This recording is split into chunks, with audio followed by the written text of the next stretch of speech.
En el programa de hoy, Papa Francisco señala que el pobre nunca encontrará a Dios indiferente.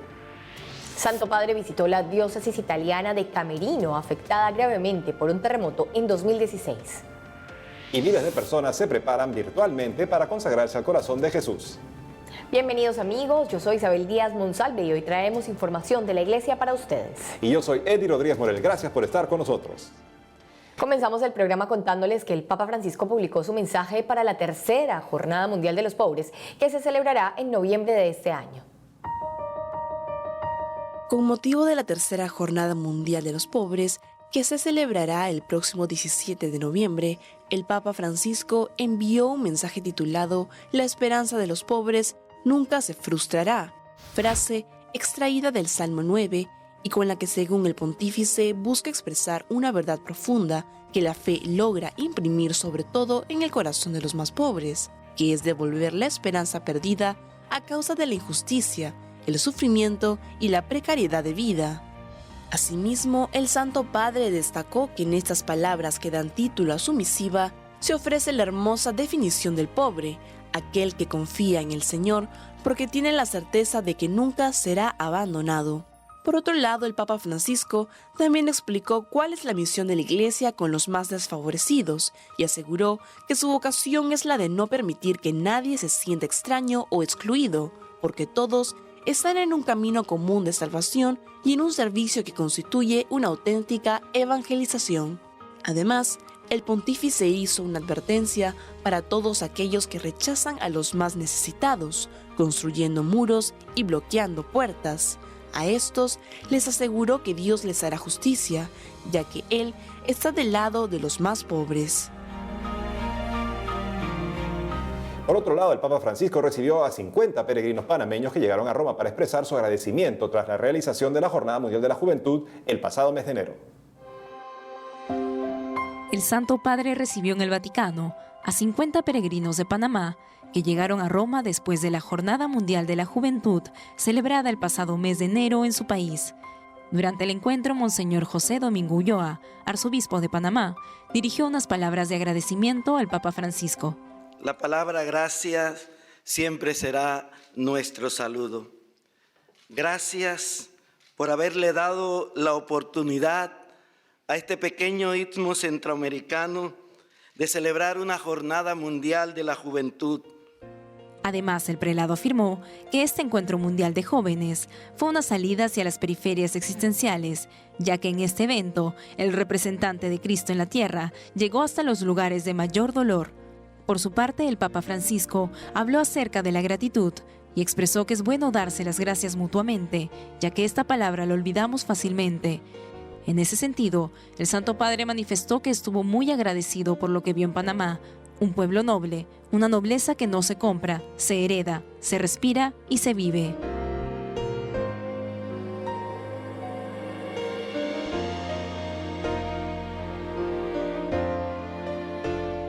La Jornada Mundial de la Juventud es una misión que recibe una iglesia particular para acoger a la Iglesia Universal y lanzarla de nuevo en misión. Eso es lo que los jóvenes han vivido, lo que todos hemos vivido, y es parte de la misión de la iglesia, la misión que es para todos y que quiere llegar a todas las personas. Y los jóvenes por eso tienen un papel indispensable, porque ellos están ahí en los salones de clase, están jugando deportes, están, en fin, en tantas actividades con sus contemporáneos que no conocen a Jesús y deben traerles a Jesús a ellos. Todo eso, Eddie, es lo que no se pueden olvidar los panameños y todas las personas que pudieron asistir a esta Jornada Mundial de la Juventud. Algo que el Papa un poco recoge en este encuentro que ha tenido con los panameños y además les habla de la identidad que tienen, de que son un pueblo noble. Unas hermosas palabras que hay que atesorar en el corazón y que esas experiencias fuertes de oración, de encuentro con el Señor, de encuentro con el vicario de Cristo aquí en la tierra, tienen que fortalecernos y ayudarnos de pronto en esos momentos difíciles, donde a veces pues hay falta de fe, hay incertidumbre, hay problemas en la misma iglesia, pero esos momentos fuertes de oración, de encuentro con el Señor, son los que nos sostienen. Así que todos los panameños pues no olviden este hermoso encuentro. Así es, esa nobleza que es un fruto del encuentro con Cristo a lo largo de las generaciones de nuestros antepasados, que nos han legado esa nobleza porque ellos han sido amigos del Señor. Seguimos con noticias del Vaticano, donde el Santo Padre se reunió con los nuncios apostólicos de todo el mundo y les habló acerca del servicio que están llamados a brindar. El Papa Francisco recibió a los nuncios apostólicos de todo el mundo en la Sala Clementina del Vaticano. Antes de iniciar su discurso, el Santo Padre pidió orar en silencio por Monseñor León Calenga Badiquevele, representante del Vaticano en Argentina, quien murió hace unos días. Durante el encuentro, el pontífice presentó una especie de decálogo dirigido a los nuncios, pero también a todos los obispos, sacerdotes y personas consagradas en el mundo. Entre los principales puntos, el Papa destacó que el nuncio es un hombre de Dios que representa a la Iglesia y en particular al sucesor de Pedro. Asimismo agregó que su rol pasa por sentirse responsable de la salvación del pueblo de Dios y esto implica tener cercanía con los obispos, sacerdotes, religiosos y religiosas. De otro lado, el obispo de Roma manifestó que el nuncio tiene el deber de actualizar e informar sobre las diferentes situaciones, cambios eclesiásticos y sociopolíticos en el país al que es enviado. Por eso afirmó que es incompatible con su misión criticar al Papa o a la Iglesia de Roma a través de blogs o incluso uniéndose a grupos hostiles a él.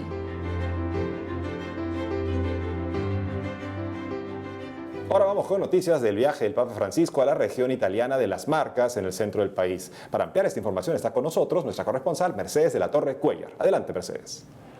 Hola a todos, me alegra saludarles muy cerca de la Plaza de San Pedro en el Vaticano, con más noticias sobre el Papa Francisco.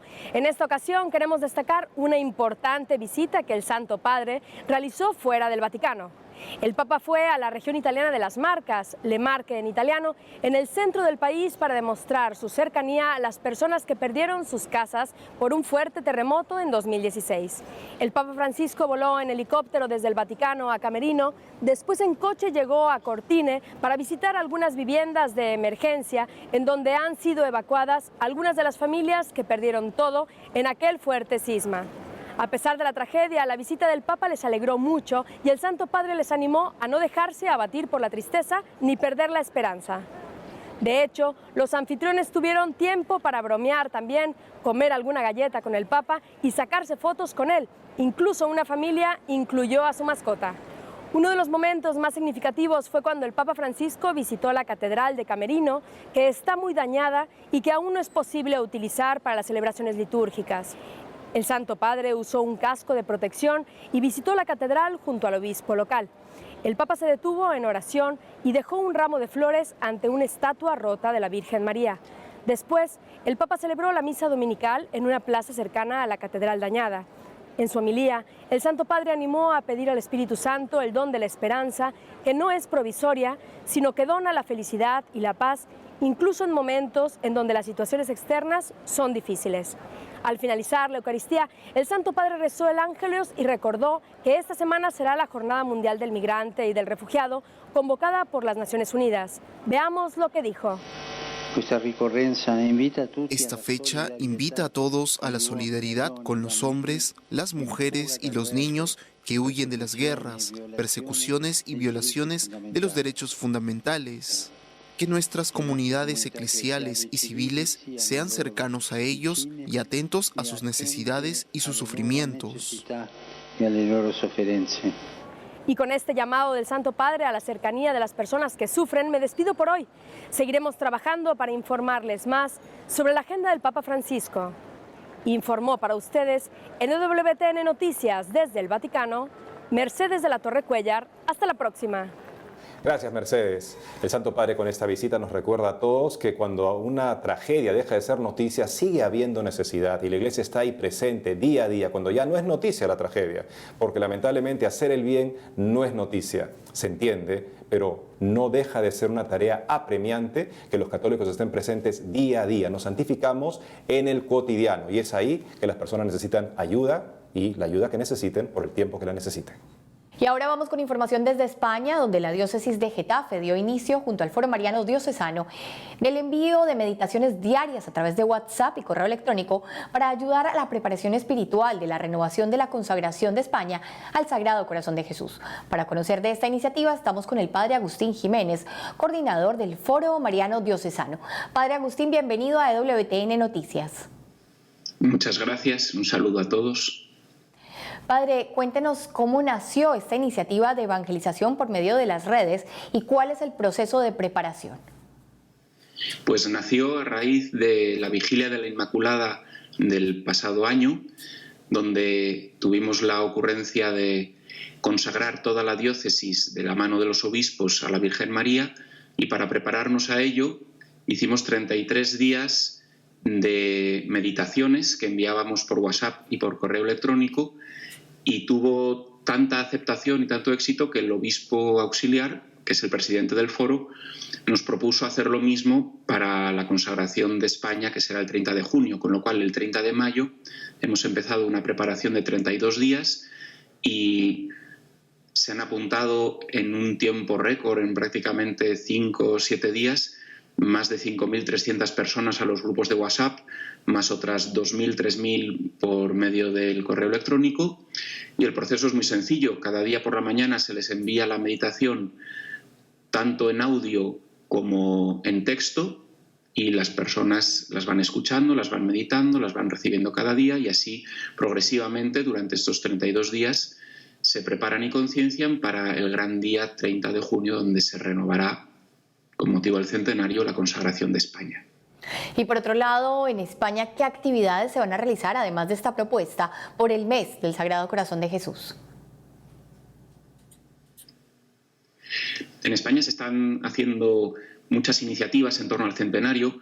Todos los días hay multitud de peregrinaciones por parte de colegios, de diócesis, y luego ha habido 4 congresos teológicos en torno al Sagrado Corazón de Jesús, y habrá una clausura última con un congreso de evangelización a gran nivel. Finalmente, Padre, para las personas interesadas en prepararse para la consagración al Sagrado Corazón de Jesús, ¿nos podría decir cómo deben hacer los fieles para unirse a esta iniciativa? Bueno, deben ser conscientes que ya hemos empezado esta preparación, con lo cual llegarían con un poquito de retraso y tendrían que empezar con las meditaciones que ya se han entregado, que comenzó el 30 de mayo, pero está todo colgado en la web, con lo cual yo remitiría a los que quieran utilizar esta en www.foromariano.es, y ahí, clicando en la zona de la consagración, pueden descargarse todos los audios y todos los textos de todas las meditaciones que quedan. Y también les invitamos a que se registren en la página del foro para poder participar de las siguientes iniciativas y llegar a tiempo con el aviso que hacemos a través del boletín de la newsletter de esta página web. Padre Agustín Jiménez, gracias por estar con nosotros en EWTN Noticias y por esta gran propuesta de la que estamos seguros muchas personas se seguirán uniendo. Muchas gracias a ustedes y que Dios les bendiga. Amigos, tenemos que hacer una pausa, pero al volver, obispos de Ecuador rechazan reconocimiento de matrimonio gay. Conferencia Episcopal de Estados Unidos autoriza mecanismo para denunciar abusos de obispos.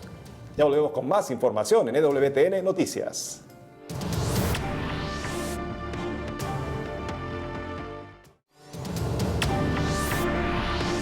Seguimos con noticias desde Ecuador, donde la Conferencia Episcopal expresó su rechazo al reciente reconocimiento del matrimonio gay por parte de la Corte Constitucional de ese país y recordó a la ciudadanía que el matrimonio está formado por un hombre y una mujer.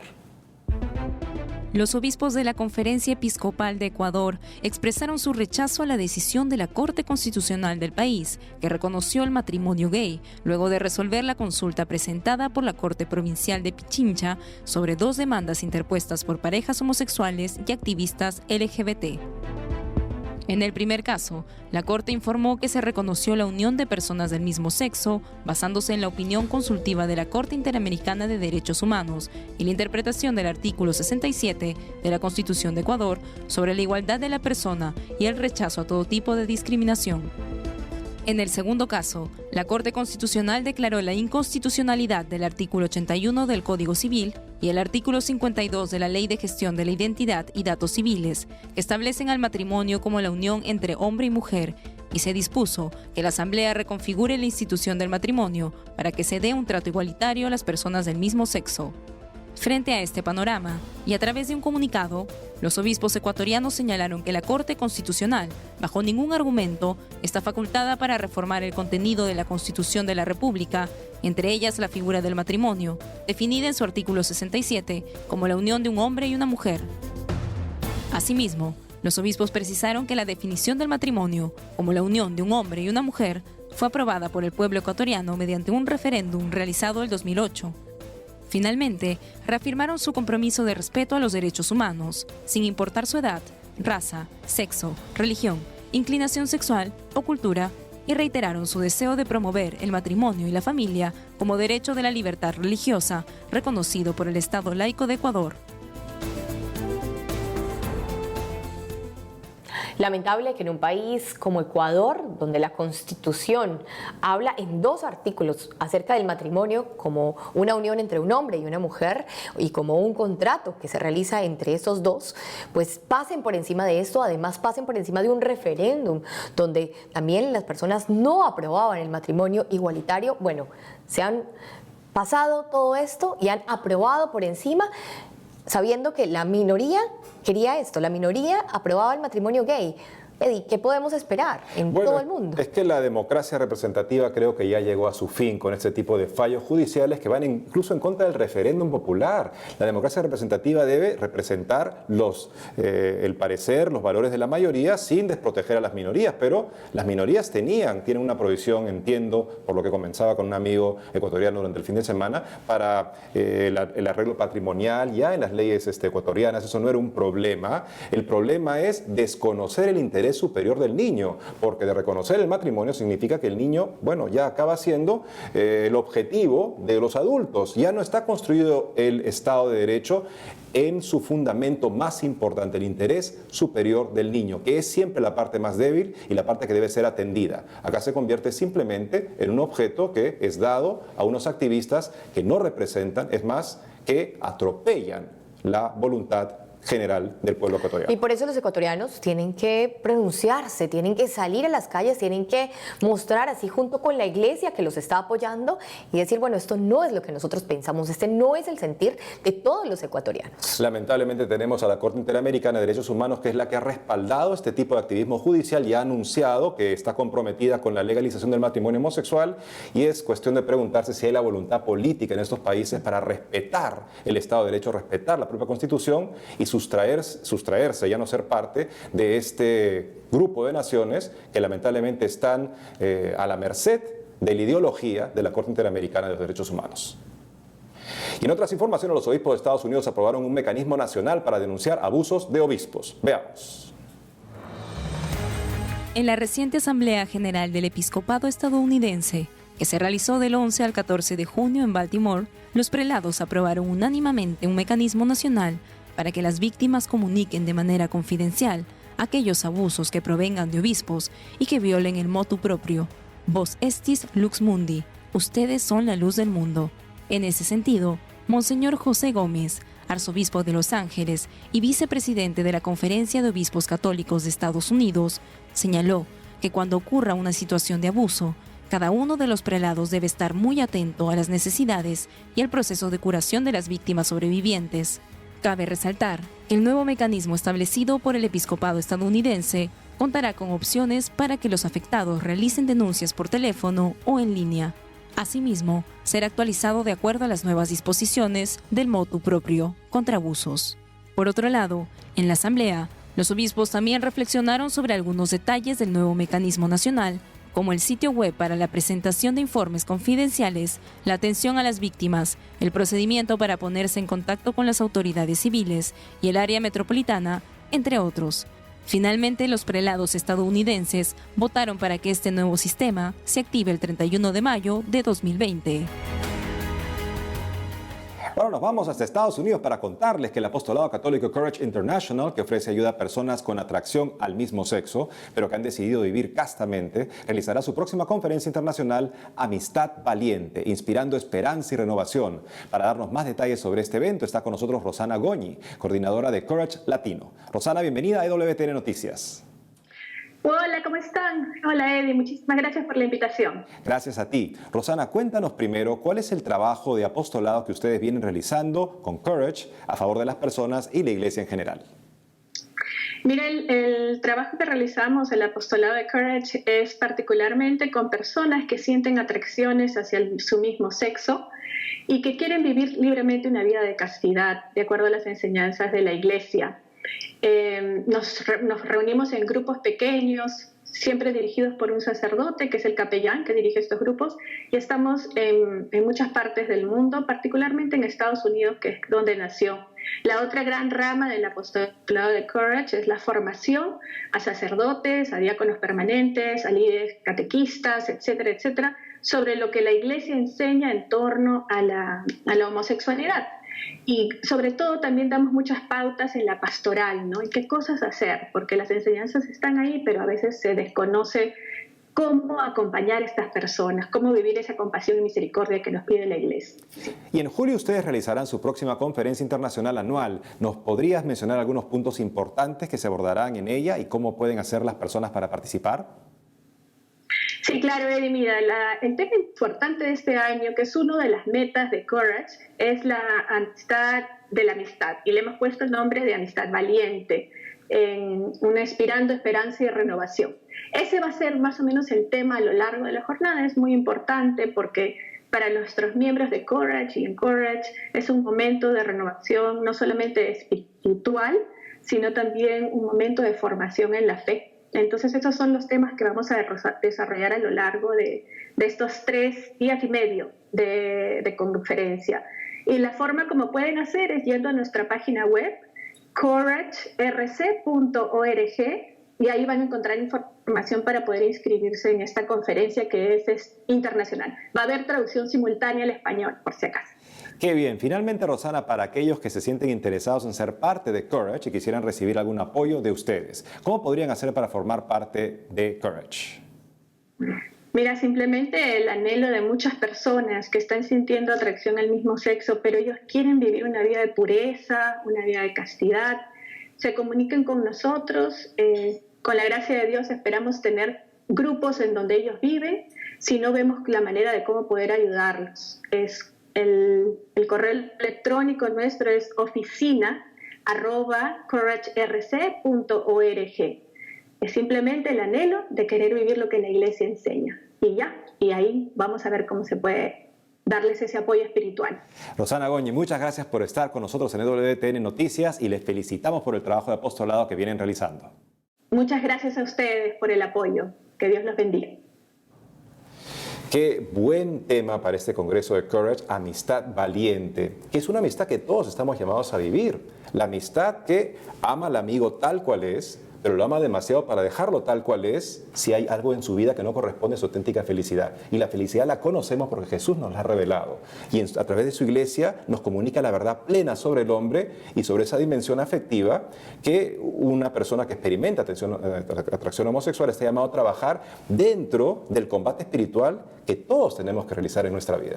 Eddie, qué hermoso trabajo el que se hace desde acá y también que las personas que tienen estas tendencias homosexuales, pues encuentren un lugar dentro de la iglesia, que no es que son excluidos, que son muy valiosos y que los amamos y los apoyamos porque también son hijos de Dios y valoramos esa imagen y semejanza que hay dentro de ellos, esa huella de Dios que hay dentro de ellos y que pues por eso mismo tenemos que ayudarlos. Y esa lucha espiritual, cuando uno la realiza bien, cualquier persona nos edifica y nos ayuda a nosotros también a vivir nuestra lucha. Lo decía también Rosana, qué edificantes son las vidas de tantos miembros de Courage y también de este grupo Encourage, que busca ayudar a las personas que tienen parientes o personas que experimentan tendencia homosexual a poder ayudarlos mejor, a poder vivir esta amistad valiente. Y lo bonito, amigos, lo más es que se puede encontrar en internet fácilmente. Courage también tienen la información en español, ahí tienen información para las personas que puedan experimentar, que puedan estar experimentando esta tendencia homosexual, pero también personas que quieren ayudar y además qué bueno será pues que muchos puedan ir al Congreso en Chicago, o sea, cerca de Chicago, así es que un lugar céntrico en los Estados Unidos, habrá traducción simultánea, pero también con un clic le encuentran en internet, googleen Courage católico y van a ver justamente ahí información que pueden usar ya para avanzar en la vida espiritual, en la madurez afectiva y también poder ayudar a otras personas a hacerlo. Y en la amistad valiente. Así es. En otras noticias, el Instituto para las Obras de Religión, el antiguo Banco Vaticano, hizo público su informe anual correspondiente al año 2018. El Instituto para las Obras de Religión, el antiguo Banco Vaticano, hizo público el 7º informe anual correspondiente al año 2018 con el fin de responder a una política de mayor transparencia y control. Según las conclusiones del reporte, el año pasado el instituto suministró con prudencia servicios financieros a la Iglesia Católica presente en todo el mundo y al Estado de la Ciudad del Vaticano. En concreto, el informe anual señala que esa institución ofreció servicios a 14.953 clientes por un valor de 5.000 millones de euros en recursos financieros, de los cuales 3.200 millones corresponden a la gestión y custodia de ahorros. Además, logró optimizar costos, reduciendo de 18.007.000 en 2017 a 16 millones en 2018. Por otra parte, en ese mismo año, el Instituto para las Obras de Religión también aumentó la integración de criterios positivos y negativos para que la actividad financiera, como por ejemplo las inversiones, se realicen coherentemente bajo la ética católica, seleccionando exclusivamente empresas que se desempeñen conforme a la doctrina social de la Iglesia. Además, el antiguo Banco Vaticano indicó que continuaron con las inversiones dirigidas a favorecer el desarrollo de los países más pobres, creando así un futuro sostenible para las siguientes generaciones. Políticas de transparencia que se vienen viviendo hace ya unos años en el Banco Vaticano y que se hace tan necesario, un banco que debe ser modelo para todos los bancos del mundo y que debe invertir y ayudar justamente en los países más pobres, donde tanto se necesita y donde este informe de 2018 lo muestra, ese nuevo enfoque y esa nueva misión de trabajar también por quienes más lo necesitan. Y amigos, es todo por hoy en EWTN Noticias. Les agradecemos que hayan estado con nosotros. Saben que nos pueden encontrar en las redes sociales y ahí pues pueden ampliar estas y otras informaciones. Hasta pronto.